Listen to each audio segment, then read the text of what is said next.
Hello everybody and welcome back to the channel. I'm Richard and this is Lap of the World. We are out here today at Atlanta Motorsports Park, where today's video is going to both feature and is also sponsored by the newest app and device combo from Dragy, the Dragy Lap.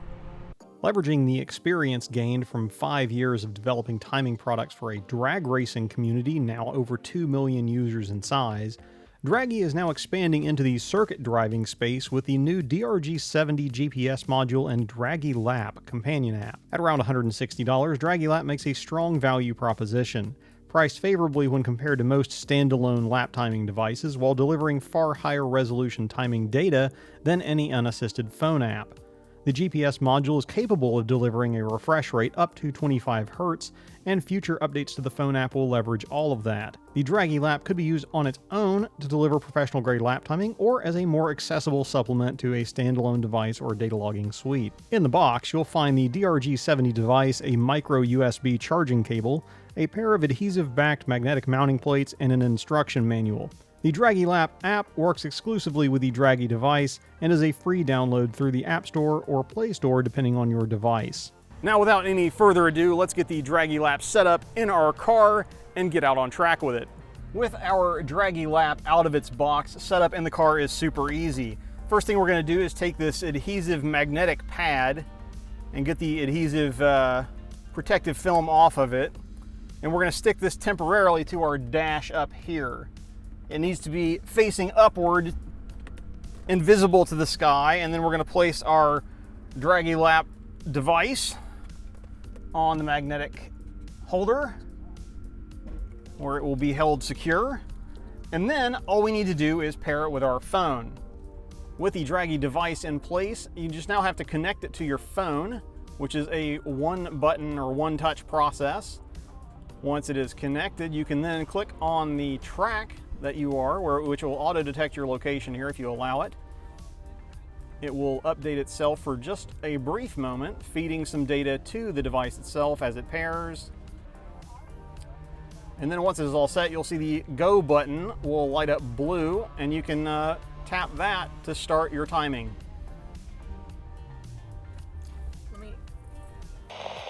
Once you are given the go signal with your phone properly oriented, then you can just start driving and it will do its thing.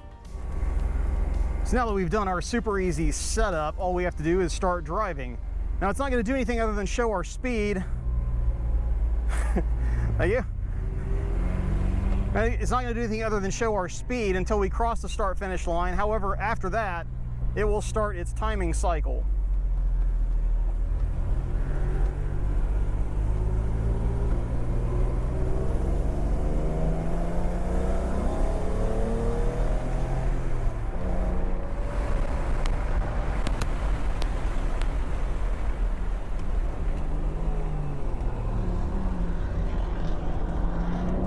See, having crossed the start finish, we're now off to the races. Once we crossed the start finish line, Dragy Lap automatically started timing, but the full functionality is best demonstrated on subsequent laps, so let's pick things up from our second flyer this session. We come around for our first flyer here. On the brakes into turn one.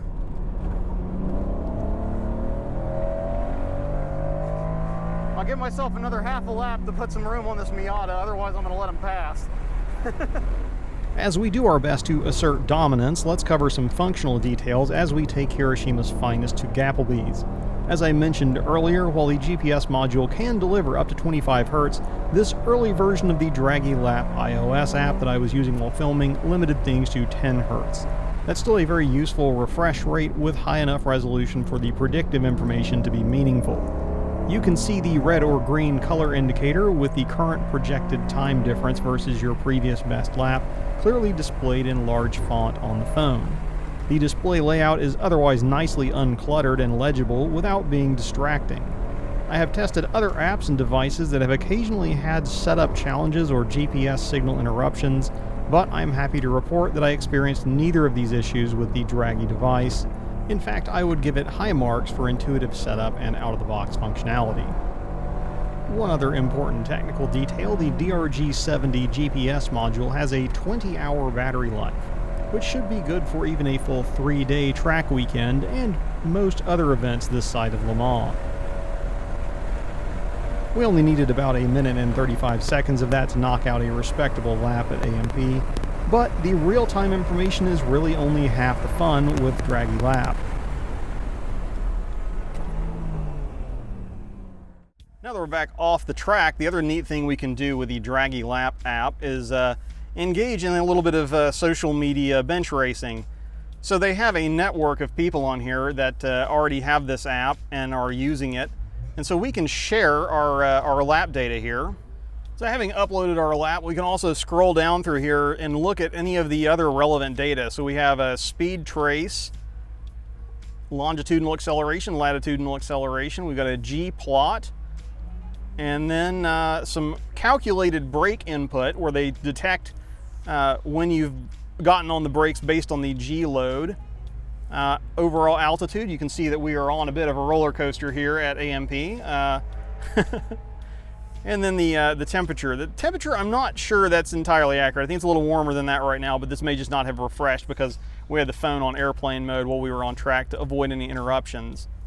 But the other thing we can do here is look at the tracks we've done, look at Atlanta Motorsports Park here, and then we can see that we are on the leaderboard. We are currently in second place behind some, I'm sure, fine fellow in an S2000. We'll see if we can get that by the end of the day, but you know, being less than a half second off the leaderboard, not too bad for a first go of it. So one thing we haven't touched on is once you click go on the app here, you can also click video. If you have an iPhone, that is, click video. You have a front camera, you can also add the front camera to it. So we'll go out and run another few laps here and we can show you what the onboard video looks like. Then, when you forget to actually push the record button for the video capture at the track, you get to try out another feature of Dragy Lap, the Add Track beta, that you can use to create your own custom track, either as a closed circuit or point-to-point route, so that you can show your viewers what Dragy Lap's video overlays look like. Everything you're now seeing on the screen was created automatically by the Dragy Lap app. I did not take any additional steps to add or sync the overlay or generate the picture-in-picture. This is no magic of post-production, it's video from both the front and rear cameras on the iPhone we were using, with auto-generated overlay info exported as a single .mov file to the phone's photo and video gallery. And that's pretty cool. This same overlaid video is viewable almost immediately after you stop logging in the app by going to your history, finding the session, and clicking on the video. From there, you can choose to view individual laps or the entire session, as well as select which camera is the main focus. Exporting the video to share outside of the Dragy community is also very simple.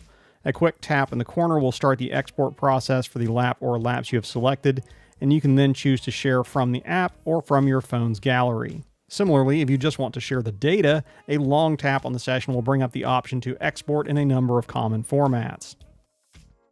So having now covered most of what you could expect from your Dragy Lap experience, let me hit a few quick highlights and then we'll get into a recommendation. So, first of all, Dragy is continuing to iterate on and develop the app.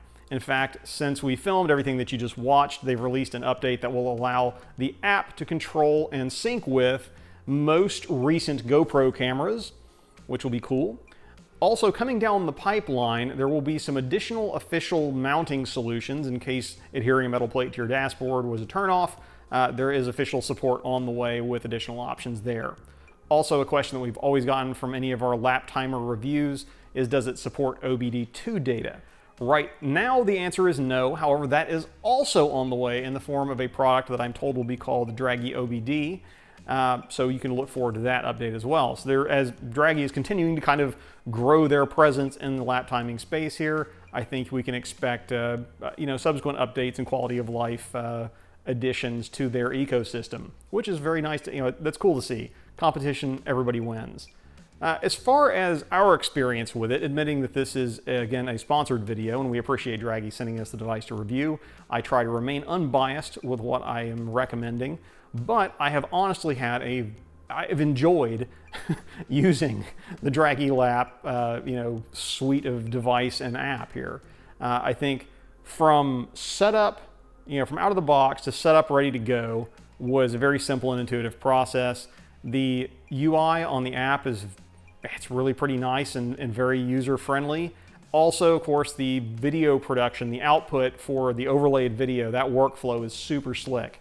Big time savings for me. So we will probably continue to use Dragy Lap either, instead of or in addition to other timing options that we have. We have a race dash built into the NSX now.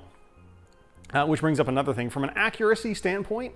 So we have a multi-$1,000 AEM race dash in our NSX, and then we were comparing that against the times that we were getting from the Dragy Lap, even at its current app limited 10 Hertz, and it was within like hundredths of a second. So I don't think accuracy is really too much of an issue, and it will only get better as as the app gets updated to support the full 25 Hertz that the device can dish out.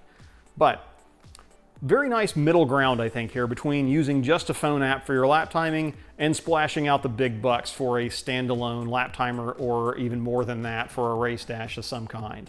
So, with that said, I guess I'll give it 2 thumbs up. I think it's a very well executed product, and again, we enjoyed using it. So, I'm gonna leave it there though. Hopefully you found the video informative, if not entertaining, and has introduced you to yet another option in the lap timing space that could hit a sweet spot for, I think, a lot of people. Thanks again though for watching. I'm Richard. This is Lap of the World. We'll see you all in the next video, if not at the track.